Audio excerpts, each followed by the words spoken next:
Bom dia, pessoal, espero que estejam bem. Vamos dar aí continuidade com as nossas aulas. O tema de hoje é partidos políticos e eleições, aula 31 e 32 de Sociologia, certo? Como vocês já estão acostumados, eu vou dividir aqui a minha tela para a apresentação do conteúdo da aula, que acho que assim fica um pouco mais fácil da gente, de vocês compreenderem tudo que está sendo trabalhado, beleza? Então vamos dar início, certo? Como eu disse, o tema dessa aula, partidos políticos e eleições. Então vamos ver como que o material traz aí esses conceitos para serem trabalhados. Os objetivos dessa aula: distinguir os diferentes conceitos de partido. Nós vamos analisar aí essas duas definições apresentadas por dois sociólogos, um deles é o Weber e o outro deles é o Burke, certo? Também vamos apresentar o conceito de hegemonia, classe e poder e a forma como esses conceitos se relacionam aqui com a definição de partido, certo? Nós vamos apresentar também brevemente alguns sistemas eleitorais para tornar claro para vocês como funciona aí o mecanismo político, a representatividade dos votos, certo? E aí vamos também apresentar as mudanças eleitorais que aconteceram no Brasil, desde a época colonial até a época atual com a urna eletrônica, certo? Já vou deixar claro que não vou traçar aí uma perspectiva histórica completa dessas mudanças no Brasil, eu vou me atentar a alguns pontos pertinentes desses movimentos históricos, certo? O material de vocês começa aí com o texto da Sereníssima República, de Machado de Assis. E é curioso pensar, refletir por que o material traz aí esse texto do Machado.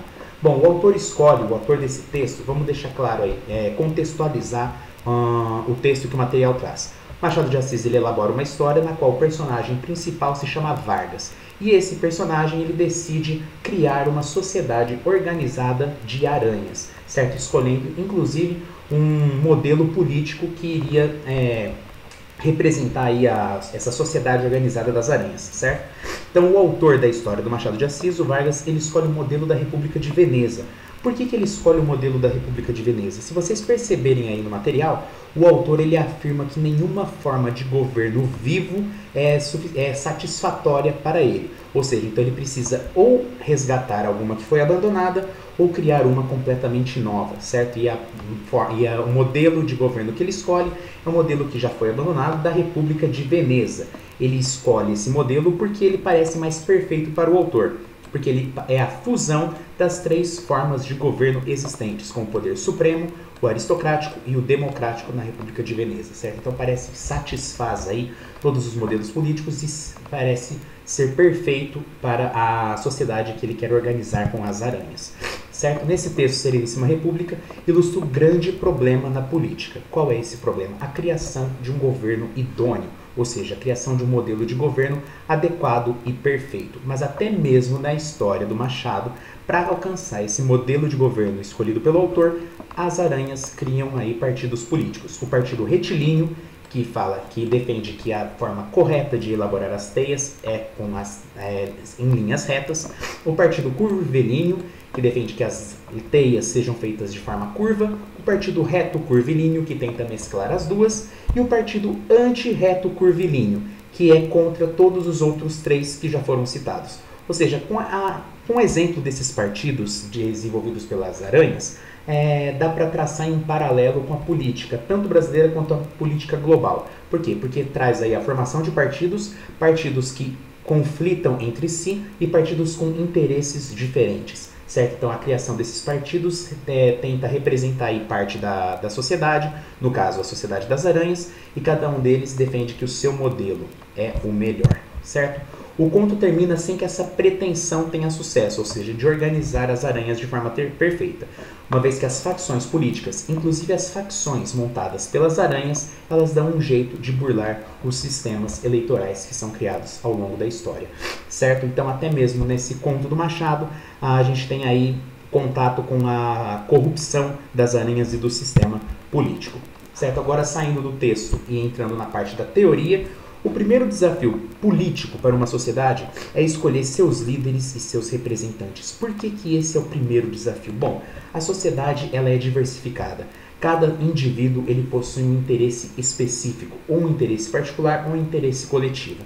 E é difícil você conseguir organizar essa sociedade para que ela escolha aí o líder que vai representar suas ideias. certo? Então são muitos líderes, são muitos interesses e muitas pessoas que precisam escolher aí os líderes que irão representá-las, certo?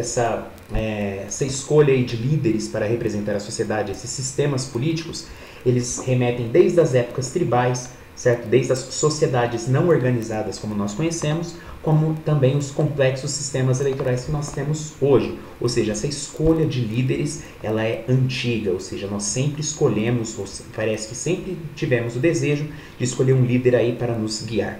A psicologia se interessa muito por essa pretensão, por essa impotência humana, esse desejo da escolha de líderes para que representem a sociedade, para que se conquiste aí interesses coletivos ou um interesse geral da nação, certo? O resultado histórico aí desse sistema político que se aperfeiçoa é a criação de partidos políticos, ideologias, classes sociais antagônicas, interesses distintos e diferentes sistemas eleitorais. Esse último tópico aqui é um resumo da forma como a política evoluiu ao longo dos séculos, certo? Os partidos políticos, eles surgiram da necessidade de grupos se organizarem para vencer as eleições. Ou seja, como eu disse, a sociedade ela é diversificada, com cada um apresentando um interesse específico. Esses interesses específicos, às vezes, se harmonizam com os interesses do outro, ou seja, o outro possui um interesse semelhante ao meu, então nós nos organizamos, formamos um grupo para conseguir lutar pelos direitos, pelos interesses, pelos nossos interesses, certo? Então esses grupos que se organizam vai dar origem aos primeiros partidos políticos, certo? Os partidos políticos eles são identificados com classes sociais, ou seja, dependendo da classe social, nós temos um partido político específico que vai representar os interesses dessa camada da sociedade, dessa classe da sociedade. E essa classe da sociedade, esses partidos políticos, geralmente eles possuem interesses que estão ou mais próximos ou mais distantes das ideologias dominantes. O que é essa ideologia dominante? É a forma de pensamento dominante de uma época, ou a forma de um pensamento que pretende ser dominante, certo? Nós vamos ver isso aqui de maneira mais detalhada nos slides futuros. Edmund Burke, aqui o primeiro autor aí que eu citei no início da nossa aula, ele propõe a primeira definição de partido político. É a união de um grupo de indivíduos que, a partir de um princípio em comum acordo, promove ações conjuntas voltadas ao interesse nacional. Perceba que esse interesse nacional, porque para o Burke, esses grupos eles se articulam e parece que suas ações elas são delimitadas por esse interesse nacional, esse interesse do Estado, que pode ou não beneficiar a sociedade como um todo, certo? Então a nação parece ficar no topo para que se alcance aí os interesses do partido. A outra definição é do outro filósofo que eu citei, que é o do Weber, certo? A definição de partido político dele é um pouquinho diferente. A associação que visa um fim deliberado, seja ele objetivo como a realização de um plano com intuitos materiais ou ideais, seja pessoal, isso é, destinado a obter benefícios, poder e, consequentemente, glória para os chefes, ou então voltado para todos esses objetivos conjuntamente. Ou seja, para o Weber, os partidos políticos ou eles têm interesse objetivo nas chapas que eles montam, ou interesse pessoal na busca por glória e poder, certo? Ou com esses dois objetivos juntos. Beleza? Há no pensamento de Burke uma preocupação com o interesse da nação, enquanto que o Weber ele define o conceito de partido semelhante à forma como Maquiavel definiu e analisou a política, certo? O interesse do poder. Se vocês se lembram, Maquiavel ele vai fazer um exame realista e frio da política, onde ele vai definir que o desejo do governante não é o benefício aí da sociedade, é simplesmente a conquista e o domínio do poder. Parece que a análise do Weber ela está próxima aí da forma como Maquiavel definiu e analisou a política. Isso é muito importante porque a sociologia ela pega esses conceitos para definir aí as ações políticas como um todo. Partidos na história. Eles estão intimamente conectados com os processos históricos. Ou seja, vamos ler aí o slide e depois aí o comentário. No século XVIII, grandes transformações socioeconômicas que ameaçaram a forma de poder estabelecida, ou seja, nesse século houve grandes revoluções sociais e revoluções econômicas. Isso forçou a população a começar a se articular em grupos para buscarem aí interesses coletivos. Os partidos apareceram primeiramente nos países que adotaram a forma de governo representativo, ou seja, aqueles que nós vamos escolher nossos líderes para nos representar. Com os partidos surgem grupos que lutavam pela atuação política e reestruturação sociopolítica. Ou seja, existem partidos, existem pessoas que vão lutar pela atuação na política, ou seja, prestígio, ou na reestruturação sociopolítica, ou seja, aqueles que vão promover revolução e vão querer abalar aí os alicerces da sociedade, as formas estabelecidas de poder econômicas e as formas da sociedade. No século XIX, na Europa e nos Estados Unidos, houve a afirmação do poder da burguesia e a difusão do parlamentarismo. Se vocês se lembrarem aí da aula de Marx, a gente vai, ele nos remete aí para a afirmação aí do poder que a burguesia possuía. Ou seja, a burguesia vai tomar noção aí do poder que ela possui e vai começar a fazer suas reivindicações. E essas reivindicações vai dar origem aí aos primeiros partidos políticos que também vão estar defendendo os interesses da burguesia, certo? Nós temos aí a Inglaterra com essa Reforma Act, a Lei da Reforma de 1832, que estendeu o direito ao voto às camadas industriais e comerciais. O que a gente pode já extrair desse fato histórico? Que o direito ao voto nem sempre foi algo universal e estendido a todos. Ou seja, antes disso, apenas uma parcela muito seleta da população possuía aí o direito de voto. E apenas em 1832 que esse direito ao voto é estendido para as camadas industriais e comerciais. Isso vai ser muito mais interessante quando a gente for para analisar aí o período histórico do Brasil com as suas mudanças eleitorais. Surgiram grupos, os partidos políticos, que serviam para angariar votos. Eles eram liderados por indivíduos notáveis da sociedade que preparavam programas eleitorais. Por que indivíduos notáveis? Porque eram pessoas que elas tinham facilidade de falar em público, pessoas que conseguiam, que possuíam carisma e conseguiam expor aí seus ideais políticos de forma simples para a camada da população que às vezes não era nem letrada, beleza? No século XIX, os partidos começaram a ganhar a forma que tem hoje, ou seja, a partir do século XIX que nos partidos que nós conhecemos, os partidos que começam a surgir vão ter a forma dos que nós conhecemos na atualidade. As pessoas podendo se inscrever no partido, contribuir financeiramente, frequentar as reuniões, as atividades, mobilizar grupos sociais, categorias profissionais, participar inclusive das campanhas eleitorais, ou simplesmente acompanhar aí as atividades eleitorais de fora, certo? Sem essa participação ativa na política. O Brasil colonial, ele não tinha voto universal e havia escravatura, ou seja, essa existência aqui da escravatura época escravocrata já deixa bem claro que não eram todos também que possuíam o direito ao voto.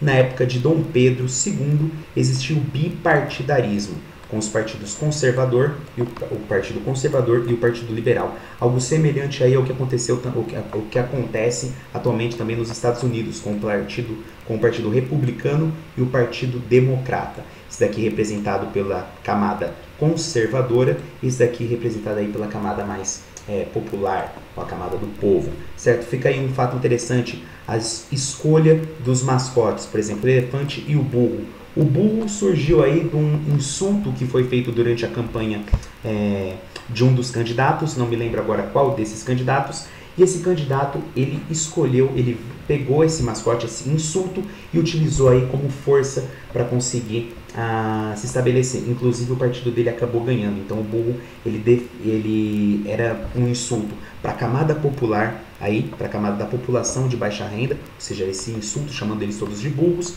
e com a vitória do Partido Democrata, acabou sendo entendido como um símbolo corajoso, um símbolo determinado, um símbolo perseverante. Enquanto o elefante, ele já remete aí para força e para força e para toda a mentalidade conservadora aí que o Partido Republicano defendia, certo?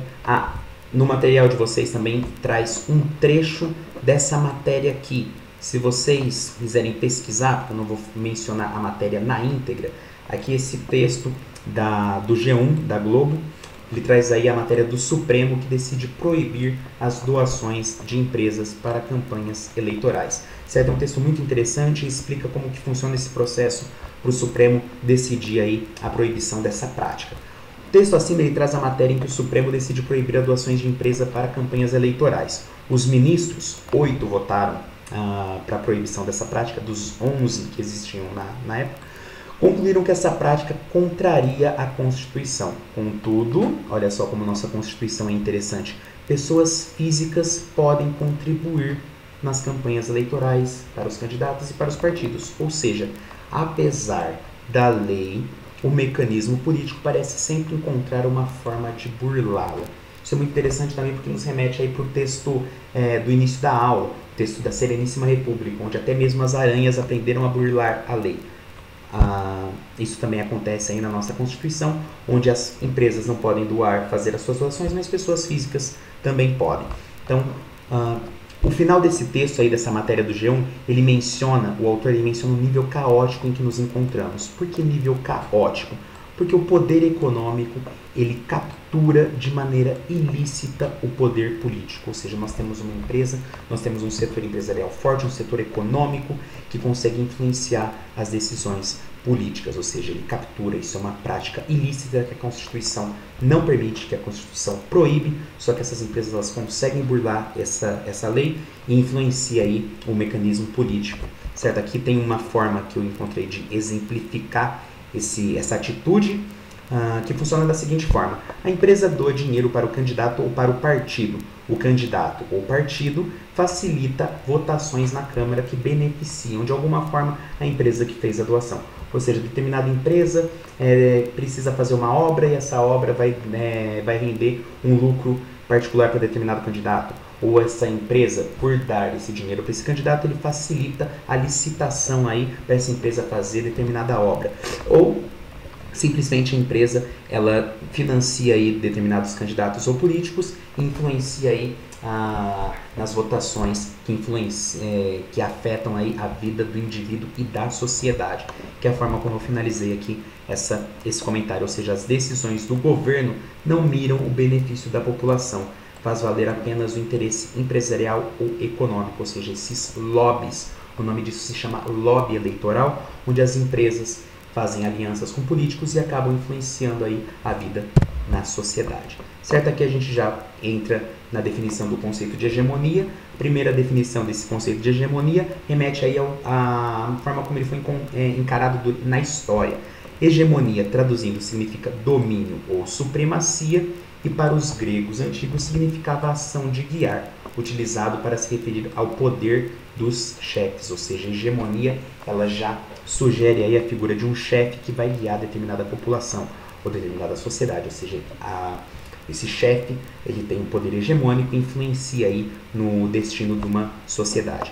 O termo também designa o predomínio militar, econômico e cultural de uma nação sobre a outra, ou seja, nações hegemônicas, umas superpotências, às vezes elas possuem essa hegemonia e acabam influenciando aí o modelo desses países com os outros a repeti-lo, certo? Ou seja, temos um país hegemônico com forte poder militar, econômico e cultural, e aí os outros países, eles veem esse modelo, essa hegemonia, essa força desse país e decidem copiá-lo, certo? Mas na sociologia, o sentido de hegemonia é um pouquinho diferente.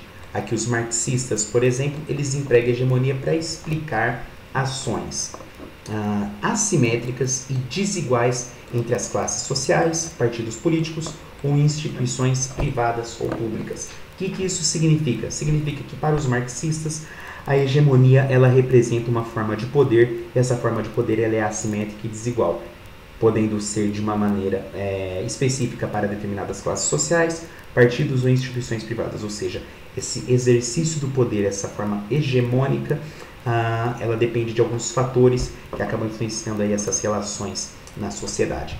A hegemonia ela pode ser construída tanto pela persuasão quanto pela força. Se vocês se lembrarem aí das nossas aulas de coerção social, as aulas bem antigas, se vocês já tiveram, a persuasão, a coação é uma qualidade presente em todo tipo de governo, ou seja, existem instituições que coagem tanto o indivíduo quanto a sociedade a agir de determinada forma.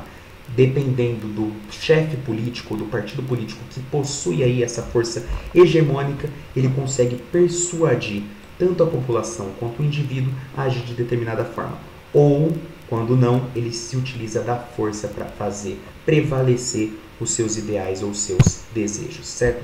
Antônio Gramsci, aqui, esse marxista, na sua obra Cadernos do Cárcere, ele traz aí a teoria da hegemonia, ou seja, a capacidade de direção intelectual e moral, em virtude da qual a classe dominante ou aspirante ao domínio, aquela que pretende se tornar dominante, consegue ser aceita como guia legítimo, constitui-se em classe dirigente, obtém o consenso ou a passividade da maioria da população diante das metas impostas à vida social e política do país. Ou seja, traduzindo aí a definição da teoria, resumindo a teoria da hegemonia para o Gramsci, ou seja, é a capacidade de uma classe conseguir fazer prevalecer os seus interesses e convencer a população a aderir a esses interesses, certo? É um mecanismo de persuasão, de convencimento muito forte, por isso que a hegemonia possui esse peso filosófico, esse peso conceitual, certo? Continuando aqui com a ideia do Gramsci, em uma sociedade de classes, ou seja, classes financeiramente, economicamente mais favoráveis ou aquelas classes economicamente desfavoráveis. A supremacia é exercida pela combinação de domínio e hegemonia. Isso não somente no quesito econômico, mas também no quesito de poder. O domínio de uma classe que pretende se tornar hegemônica, ele é delimitado pelo mecanismo de coerção da sociedade política, ou seja, determinado setor, determinada classe, ela pretende se tornar hegemônica. Ela vai fazer isso através de seu domínio, ou seja, pela influência que ela tem em coagir as pessoas a pensarem ou agirem de determinada forma. E a hegemonia é o mecanismo da sociedade civil. Traduzindo, é a forma como o governo ou a classe que pretende ser hegemônica trabalha a força e o consenso da sociedade, ou seja, a força que ela tem de fazer valer os seus interesses e a forma como ela trabalha esse consenso da própria população para aceitar aí o que será feito com ela, beleza? Classe dominante, ela torna-se hegemônica pela persuasão, utiliza os partidos, parlamentos e órgãos de comunicação de massa. Isso aqui é a classe dominante. Geralmente essa classe dominante ela já possui grande influência, muito poder para conseguir se manter aí como uma classe dominante e hegemônica. Essa classe dominante ela faz uso aí dessa persuasão e utiliza os partidos políticos e todas as ferramentas que possui para conseguir se manter no poder. As classes populares, elas não possuem essa influência, nem esse poder e nem essa capacidade financeira toda. Então, eles recorrem aí aos setores mais simples da sociedade, os conselhos dos operários, os sindicatos e a própria imprensa, certo? Aqui já dá para perceber como que o domínio, como a hegemonia de uma sociedade, ela está conectada aí com a capacidade, com a intensidade do poder e da influência que ela exerce e o poder econômico que ela possui para conseguir colocar tudo isso em prática, certo? É hegemônico o bloco que consegue tornar gerais os seus interesses particulares de classe ou faz a sociedade como um todo, aqui eu grifo, a sociedade como um todo assumir como se fossem nacionais aqueles interesses específicos de um setor dominante. Aqui eu trouxe um exemplo, 2 exemplos, poderiam ser outros, certo? Mas esse daqui, como ele é atual, creio que ele encaixa bem aqui para a nossa aula. Ou seja, a aprovação da reforma da Previdência. Quem que se beneficia disso? Com certeza não é a população. A população, os trabalhadores comuns, eles não deveriam defender essa reforma da Previdência que acaba afetando de forma negativa suas vidas. Inclusive a flexibilização da CLT. O desemprego de fato é um problema, mas escolher entre perder os direitos e permanecer no trabalho não deveria ser algo passível de discussão, porque os direitos eles devem ser mantidos e o emprego ele precisa ser garantido também, certo? Não precisamos escolher ou eliminar uma dessas duas coisas. Se estamos escolhendo deliberadamente a perda dos nossos direitos, é porque alguma classe está injetando muito poder, uma classe está convencendo a outra de que isso é melhor para ela. E quando isso acontece é arriscado, porque então as decisões políticas não estão mirando o bem da sociedade, estão beneficiando aí outros setores, provavelmente os econômicos e o do próprio poder do governo, certo? Aqui a gente já começa a definição dos sistemas eleitorais, os sistemas eleitorais majoritários, certo? Também conhecido como maioritário, o candidato ou partido vitorioso surge por maioria relativa ou pluralidade, que representa a menor maioria ou maioria mínima ou por maioria absoluta. O que isso significa, professor? Significa que existe um sistema eleitoral onde o vitorioso é escolhido em virtude da quantidade de votos que ele recebe. Só que esses votos eles são contabilizados de forma diferente, dependendo se é uma forma de governo parlamentarista ou uma outra forma de governo. Esses votos eles são divididos por distrito, por estados ou por cadeiras do parlamento, que com essa quantidade de votos, com essa quantidade de cadeiras, elas acabam influenciando aí as eleições. Ou seja, esses sistemas eleitorais majoritários precisam de uma minoria mínima de votos ou uma maioria absoluta daqueles que foram votar. Nessa maioria absoluta se conta aqueles votos válidos, como os brancos, os nulos ou as abstenções.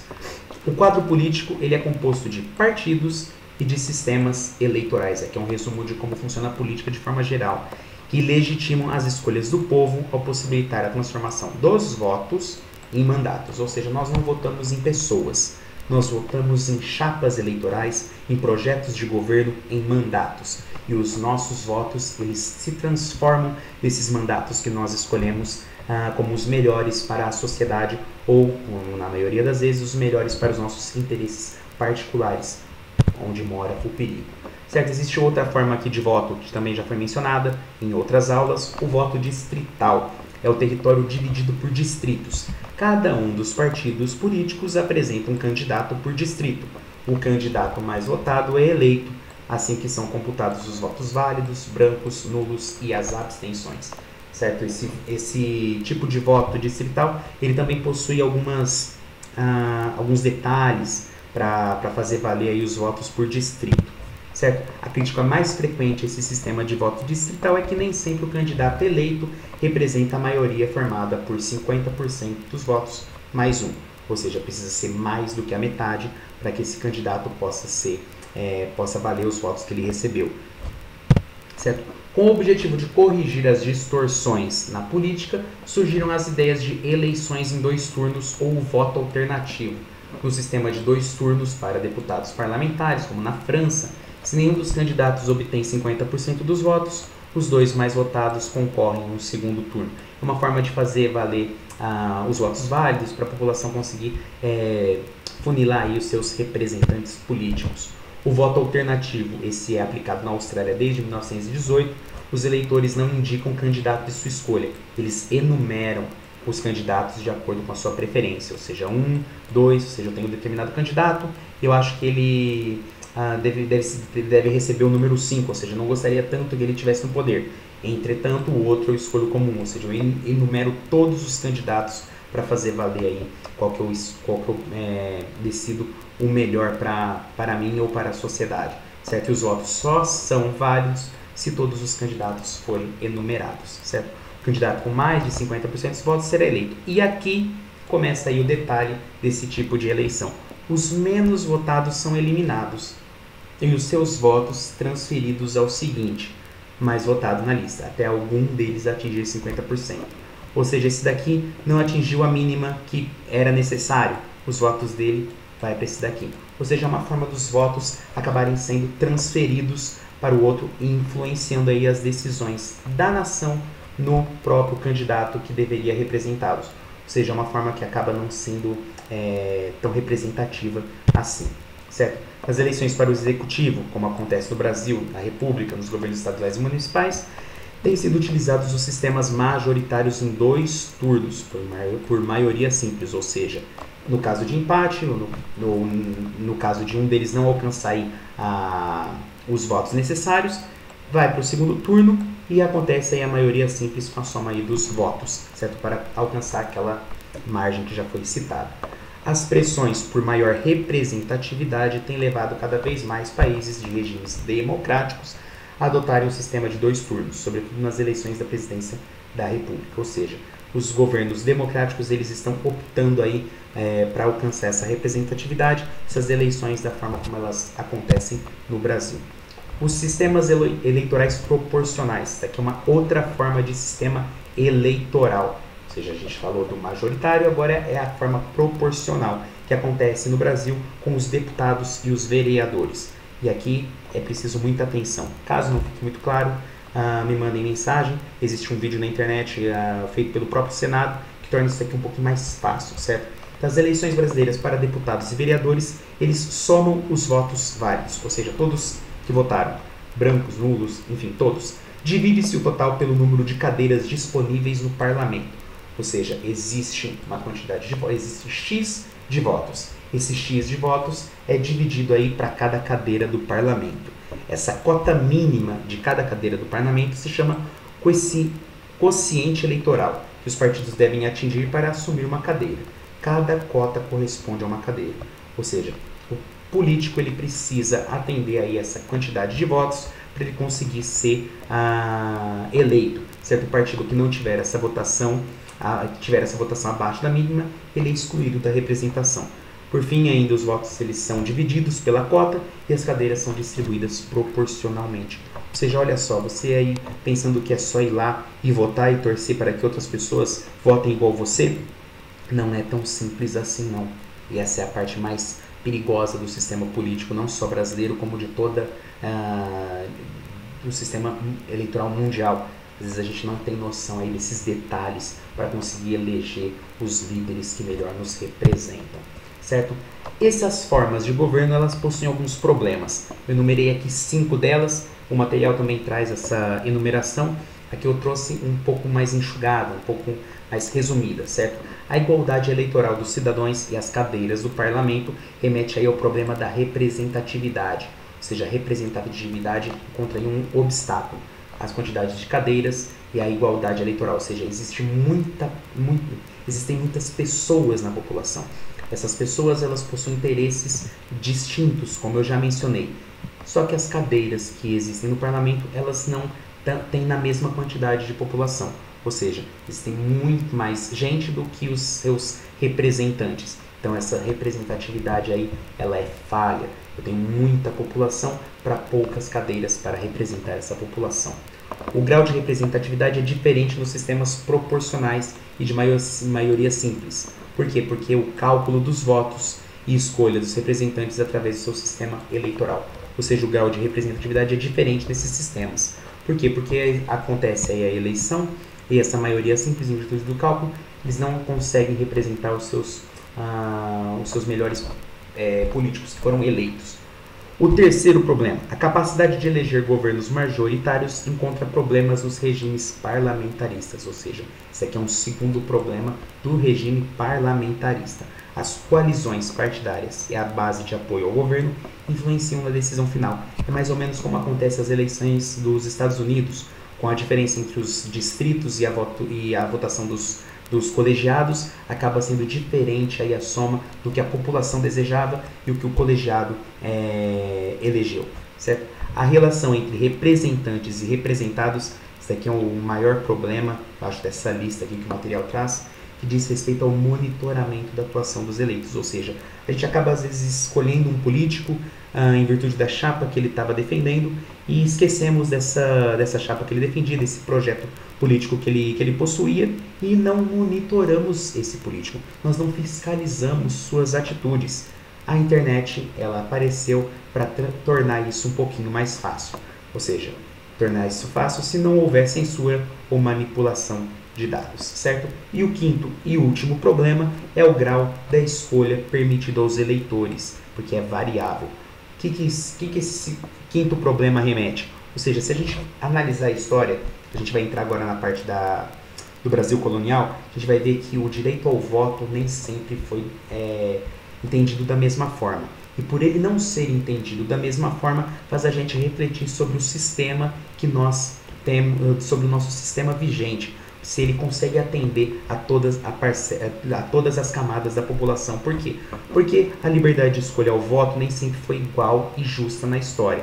O voto censitário, como vai ser explicado, permitia apenas a alguns indivíduos da sociedade, os homens de bem. A proibição dos votos dos analfabetos também acabava influenciando aí a decisão das eleições. Nem sempre as mulheres puderam votar, seja, isso também é um empecilho, um obstáculo aí para a representatividade da população. Isso são problemas antigos, mas que servem de reflexão para a gente conseguir questionar o modelo que nós adotamos, certo? Eleições no Brasil, da colônia à urna eletrônica.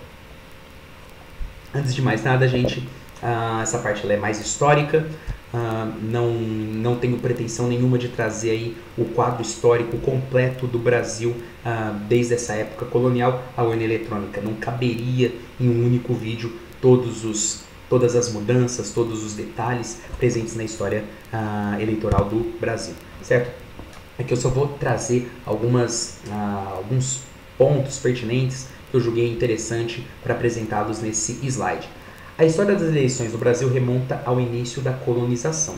Ao se fundar uma vila de São Vicente, uma das primeiras preocupações dos portugueses era eleger a Câmara de Vereadores que ia governar esse município, certo? As eleições eram censitárias, aqui é aquele conceito que eu falei no slide anterior. Somente os chamados homens bons da elite colonial podiam participar, votando ou candidatando-se ao cargo de vereador. Ou seja, funilou muito a sociedade, que é composta por homens, mulheres, idosos, analfabetos. Boa parte desses indivíduos não tinham direito ao voto, apenas os homens bons que poderiam votar. O que definia o direito de voto, também, desses homens bons nesse voto censitário, era a renda. O material de vocês traz aí uma tirinha onde um cidadão está indo votar e um indivíduo ele pede aí o comprovante de votação, o título de eleitor, e o que ele apresenta é um contra-cheque, ou seja, remetendo aí a forma como o voto era exercido no passado, onde o que permitia o voto era a renda de alguém. Esse sistema censitário perdurou por toda a história colonial. Veja bem, o Brasil foi descoberto em 1500, mais ou menos. Em 1530, a primeira vila é fundada com a Câmara dos Vereadores. E essa forma de governo censitário, com apenas alguns votando, vai até 1889, gente. Ou seja, boa parte, mais da metade da história do Brasil, as eleições elas não foram tão representativas assim. Certo? A partir de 1881, as eleições passaram a ser diretas, ou seja, as pessoas poderiam votar, mas só os homens podiam exercer o voto, desde que cumprissem algumas exigências. Quais eram essas exigências? Serem maior de 25 ou 21 anos, caso fossem casados ou oficiais militares. Clérigos ou bacharéis podiam votar com qualquer idade. Ou seja, existe ainda uma camada da população que não possui direito de voto, certo? Isso ainda em 1881. A legislação não proibia o voto aos analfabetos. E essa é a parte mais interessante que faz a gente perceber o funcionamento da nossa Constituição desde o passado. O que acontece? A Constituição ela acaba possuindo algumas brechas, ou seja, o analfabeto ele não era proibido de votar, mas exigia-se que a cédula fosse assinada. Ou seja, se o analfabeto que poderia votar tem uma cédula e ela não está assinada, então ele na prática não pode votar, certo? A lei permite uma coisa, só que na prática ela está autorizando algo completamente diferente. Isso é muito interessante, curioso e passível de indignação, porque a lei ela possui buracos que beneficiam aí parte da população, uma parte seleta da população, certo? Não havia título de eleitor até 1875, quando foi criado o título de qualificação. Se não me engano, no final desse slide aí eu apresento para vocês como era o título de eleitor, como era a cédula de eleitor de antigamente. As fraudes eleitorais eram a marca da época, ou seja, fraude eleitoral, existem alguns que exigem aí o voto escrito, a forma como nós fazíamos eleições antigamente, mas esses modelos eles eram repletos de fraude, ou seja, exigir esses modelos antigos é ignorar boa parte da história, certo? Eleitores eram mortos, ausentes e eram substituídos pelos chamados fósforos, ou seja, pessoas que eram contratadas para votar em determinado candidato. Ou seja, o Brasil sempre foi incrível aí no quesito corrupção. Enfim, a partir de 1840 consagrou-se na imprensa a expressão eleições do cacete, olha só. Por que eleições do cacete? Porque ela designava a manipulação dos resultados, ou seja, era sabido da manipulação dos dados, da manipulação das eleições. Foi criado um termo próprio para se referir a essas manipulações do voto, eleições do cacete, e mesmo assim nada era feito. Ou seja, demoramos muito, se é que nós começamos a agir de forma diferente para impedir esse tipo de prática, certo? Falsificações, pressões e até violência física eram utilizados pelos partidos para obter a vitória nas urnas. Olha só como o poder agia no passado, de forma violentamente explícita. Hoje não funciona assim. Hoje o poder ele é mais refinado, ele é mais sutil, ele consegue valer seus direitos e convencer a população a defender os direitos da classe dominante de forma muito mais fácil, não sei, fugiu agora a palavra, de forma muito mais dócil. Não sei se cabe aqui esse termo, mas enfim, continuando. Em 1889, uma das primeiras medidas do governo provisório foi abolir o critério censitário. Ou seja, em 1889, olha só quanto tempo demorou para proibir o voto censitário de renda para candidato ao eleitor. Proibiu-se formalmente o direito de votos aos analfabetos e a maioridade eleitoral para todos os homens foi reduzida a 21 anos, certo? Completos. E o voto ainda não era secreto. Era mais um convite, o voto não ser secreto, era mais um convite à fraude. O cacete ele foi substituído pelo cabresto, certo? O cabresto eleitoral, a fabricação de resultados pelos coronéis rurais, era chamada de sátina nas sátiras jornalísticas de voto do cabresto. E aqueles que aderiam aí ao voto do cabresto, essas clientelas eram chamadas de população rural, ou seja, olha só como que boa parte da população era encarada, certo? Como os simples animais atendendo aí aos desejos dos coronéis rurais. Para apoiar as oligarquias estaduais, ficaram conhecidas como currais eleitorais, certo? A Aliança Liberal de Getúlio Vargas defendia o voto secreto, certo? É com Getúlio que nós vamos ter aí a defesa do voto secreto, a apresentação proporcional dos votos e o combate às fraudes. Em 1932, foi decretado um novo Código Eleitoral Brasileiro com medidas como o direito de voto às mulheres. Notem, gente, 1932, direito a voto das mulheres. Isso é extremamente recente, sabe? Então, mulheres, pessoas, enfim, prestem atenção aos seus direitos. Eles não são garantidos por leis. Nós precisamos de muita luta para conseguir fazê-los valer, para mantê-los. Enfim, e o voto secreto e a exigência do alistamento prévio dos candidatos e partidos dos tribunais do regional eleitoral, certo? Aqui saiu um pouquinho da configuração, mas era para estar bem aqui, certo? Existia aí a necessidade do alistamento prévio dos candidatos aí no Tribunal Regional Eleitoral, certo? E também foi reduzida a maioridade eleitoral para os 18 anos. Antes disso, o voto fica facultativo. A redemocratização de 1945 restabeleceu as eleições livres em todos os níveis e sob o sistema proporcional pluripartidário, ou seja, nessa época aqui, onde vai ser permitido aí a existência de vários partidos, algo que não era permitido antes. Somente em 1962, lembra no slide lá de Dom Pedro II? Apenas os dois partidos, conservador e liberal? Enfim, 1945 vai voltar aí os partidos, a existência de mais de dois partidos, o pluripartidarismo. Somente em 1962 se utilizou a primeira cédula única oficial. Isso daqui eu trago no final dos slides.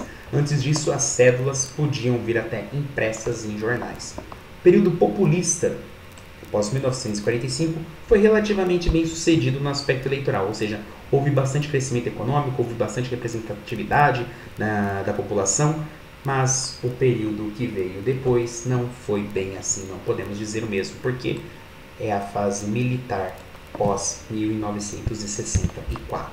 O tema da nossa próxima aula de Sociologia, que é sobre ditaduras e cidadanias, e vai ser uma aula que eu espero ser bem interessante, certo?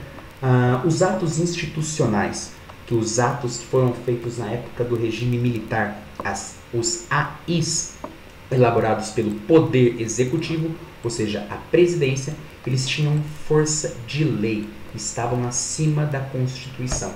Ou seja, a Constituição ela deveria orientar aí as escolhas políticas e estabelecer aí a ordem entre os poderes. Mas as AIs, elas davam força de lei para os decretos presidenciais. Eles estavam acima da Constituição, ou seja, era um governo extremamente autoritário, certo? São os exemplos mais significativos dessas AIs, dessas imposições. O AI-1 de 1964, que suspendeu as eleições diretas, ou seja, o povo não estava mais votando. Quem ia fazer as votações, elas iam ocorrer de forma indireta, com outras pessoas escolhendo aí os seus representantes. E o AI-3 faria o mesmo nas eleições para governadores, prefeitos das capitais. Ou seja, foi uma forma do Poder Executivo conseguir aí conter, controlar a escolha dos seus representantes com esse AI-1 e o AI-3. E o famoso AI-5, que foi o fechamento aí do Congresso. Foram mantidas as eleições legislativas em todos os níveis, mas sob o regime bipartidário, ou seja, na época de 64, em 1964, volta aí a obrigação de apenas 2 partidos, e são eles a Aliança Renovadora Nacional, ARENA, e o Movimento Democrático Brasileiro, o MDB, que é curioso que o PMDB ele eliminou aí o P do seu partido, voltando a ser o MDB, partido existente aí na época de 64. É muito curioso, eu recomendo aí a pesquisa histórica dos partidos. Por exemplo, o PMDB ele tem raízes aí no governo militar. Com o fim da ditadura militar, o governo ele restabeleceu as eleições diretas em 2 turnos para presidente da República e alterou as regras de registro de partidos políticos, possibilitando a legalização, por exemplo, dos partidos comunistas, que eram o grande inimigo em 64 do Estado. Estendeu-se também os direitos do voto aos analfabetos. Beleza? A Constituição de 1988 ela manteve essas medidas e instituiu o voto facultativo para os menores de 16 anos. Certo? Eu acho que o material de vocês veio aí com um erro de digitação. Corrijam, é o voto facultativo para os menores de 16 anos. O voto ele só se torna obrigatório após os 18 anos. O mandato presidencial, também em 97, era de 4 anos sem direito à reeleição. Isso também vai ser um pouco mais recente, o direito à reeleição. E em 97 permite-se a reeleição para presidentes, governadores e prefeitos. Ou seja, antes de 97 não existia reeleição. Após isso, ela é estendida para presidentes, governadores e prefeitos. O processo de votação ele foi revolucionado com as urnas eletrônicas informatizadas, usadas pela primeira vez em 1996, olha só, é até bem recente, consagradas por agilizar as apurações de votos. Gente, a urna eletrônica é um sistema extremamente seguro, ela deve ser aprimorada sim, mas não há, é inegável que ela agiliza aí na apuração dos votos, certo? Embora ainda haja muito trabalho a ser feito dentro do cenário político brasileiro, no período posterior a 1985, o país viveu a consolidação das eleições como instrumento de educação e política. Ou seja, voltando aqui então para traduzir aqui esse último slide, muita coisa precisa ser feita ainda no cenário político brasileiro, mas após 1985 nós estamos aí desenvolvendo uma mentalidade política, uma educação política bem melhor daquela que surgiu no Brasil colônia, né? Gosto de ser otimista que estamos trabalhando para melhorar nossa mentalidade política, nossa educação política e a nossa responsabilidade eleitoral, certo? Aqui eu trago a cédula, como eu falei para vocês, que é o presidente da República e vice-presidente da República, certo? Aqui traz aí o Juscelino, o João Goulart, certo? Fim. Ok, pessoal, eu espero que tenha ficado claro, certo? Os conceitos que eu apresentei, eu espero que tenha ficado claro a forma de apresentação deles. A parte histórica ela foi bastante corrida, como eu havia dito para vocês. O mais importante é o conhecimento dos fatos mais importantes aí da história do Brasil, ter um prévio conhecimento de como funcionam as eleições, para vocês terem capacidade de defender aí os seus direitos. E por fim, essa última parte, aí a defesa dos direitos. Como vocês puderam perceber nesse breve resumo do conteúdo dessa aula, os nossos direitos eles não nasceram todos prontos, eles foram, a origem deles remete a lutas sociais, que geralmente elas foram banhadas a muito sangue. Setores da sociedade precisaram lutar para que vocês, mulheres, ou para que os analfabetos ou qualquer outro cidadão pudesse votar. Não desperdicem o voto de vocês, não coloquem todos os políticos no mesmo saco de que todos eles são corruptos, de que todos eles chegam no poder e esquecem aquilo que eles defendiam em suas chapas. Para que eles continuem defendendo suas chapas, é necessário que vocês fiscalizem o trabalho dos políticos. Não é simplesmente eleger os representantes e esperar que eles ajam de forma ética. Maquiavel já disse que isso não é possível, os políticos eles são interessados apenas no poder.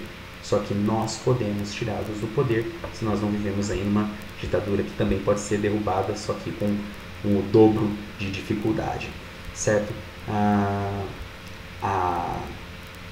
A existência, a possibilidade de concretizar, de surgir aí um país melhor, um mundo melhor, depende exclusivamente da gente. Isso é crucial, o conhecimento político que precisamos ter para conseguir fazer valer tanto os nossos direitos individuais quanto os nossos direitos coletivos. Certo? Essa última parte aqui foi um desabafo. Eu espero que a aula tenha ficado clara. Qualquer dúvida vocês podem me mandar mensagem. Façam os exercícios que eu vou liberar no plural. E até semana que vem, gente. Obrigado.